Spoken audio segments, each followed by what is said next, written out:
Hi folks, welcome back to the Horde. Well, let's see, about 20 after 5, Monday the 29th, 56 degrees. What am I up to today? Well, a couple of things. Let's start where I spent most of the day. So what I did was molded up a little bracket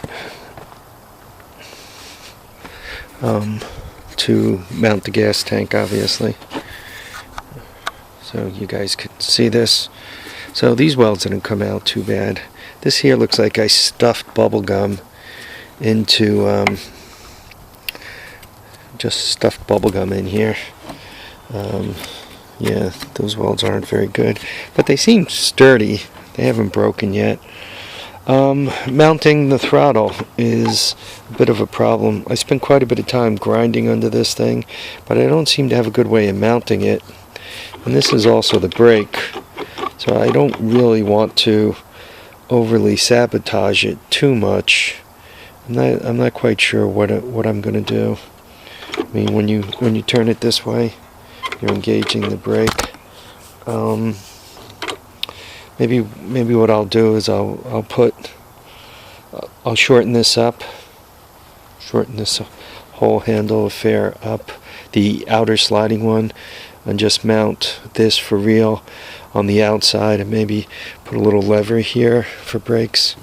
So you throttle, and then when you're done with the throttle, you can reach up and go with the brakes. So that's one thing. Starts, runs, moves, and it's still doing the same crap it did before I did the whole carburetor job to it. I mean, I was kind of pushed into the last carburetor job, the Honda carburetor job, because it the bowl was leaking. The bowl is shot. So I went with this Honda carb, nice Honda 200 S carb. Nice air filter on it now, fuel filter. Look very, very nice looking. But it runs for about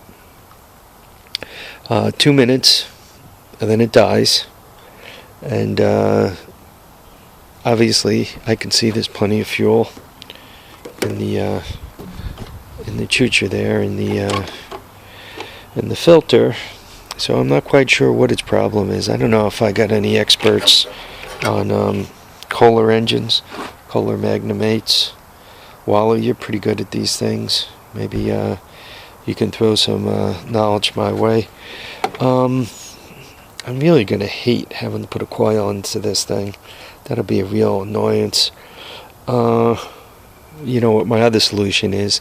To bolt a 200S engine to it. And then I don't have to worry about the slip and slide thing anymore. It'd be gear drive, so I would just, bang it through the gears. So front wheel drive, gear drive, how's that for insane? Anyway, I did want to get started on the hill, so I, gunned it up and grabbed a hold and gave this thing a hard twist. And the front wheel did what it should do. It spun, and gradually she caught and she pulled up the hill. Just to show you the rest of this rig. Just so you could get the full view. Obviously, the front wheel is the whole drive assembly. Then you sit on that bench seat and you steer for all you're worth. This is how you engage the clutch. Obviously, the throttle and brake are on the other side. What it was meant to do was golf course maintenance. It's known as the Red Rider. It's made, I can show you the company, Smithco made it. Smithco is a golf course equipment making company. Oh God, been a particularly mean day. So here, see Smithco. Yeah, see though, they are Smithco, and you could see the Red Rider and Smithco. There you are. You could get the whole thing. I think they might still make these things. I'm not sure. So from a liability point of view, I think they're kind of dangerous. Be cool though for maintenance. You kind of, have a bunch of people sit here. A couple people sit backwards on the seat, one forward driving, another couple of people backwards, another couple of people over there. So you can theoretically load 6 people, and you could get flying with this thing pretty good. Bring all 6 people to their imminent death. It's got a number 8 on it. Brought it across the river. I'm told that it used to do maintenance at a Vassar golf course. Vassar's out there in Poughkeepsie, I guess. I don't golf. I don't play golf, so I don't know where it is. So anyway, here's the Red Rider. She starts, she runs, she moves, she does all those wonderful things, but it has a tendency to run for a minute or two and just die. That makes me think, I was thinking it was carburation, fuel, and the carburetor was all smutzed up pretty good. I mean, there was enough crap in there to fill a landfill, and the bowl leaked. So to me, it made perfect sense to what to do about it. Put another carb on it, but it's still pulling that stunt. So I'm not quite sure what its issue is. It doesn't have a oil level sensor. That's another favorite thing to act up for these. I had a generator that would do that. It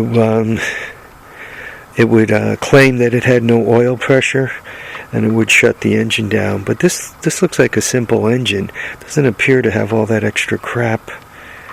The only way to turn it off is that key there. I don't see any of the wires wired to the throttle.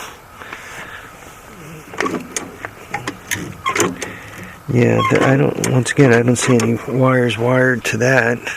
So it's not a matter of that sagging to a place where it stalls out, where it shuts down the ignition. So I'm not quite sure what its problem is.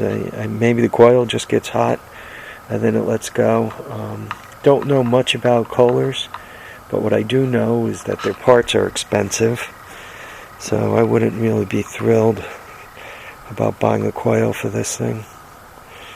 I do that. Not that tractor, that's got a Tecumseh on it. That Case tractor has a 10 horsepower. I don't know, can you guys see that? That has a 10 horsepower. I think it's a Kolher. Smokes like a banshee. I mean, we're talking fill the oil, check the gas smokes. I mean, horrible smokes. So I don't know if that has the same ignition system. Anyway, I'm going to end this video, and I'm just going to fire up another one right afterwards, just going over a few of the other things I found whilst I was floating around in here. Alright, guys, live, love, and have a great time. Remember, tires down, handlebars up, and we'll catch you on the next episode of The Horde, which is just a matter of minutes away.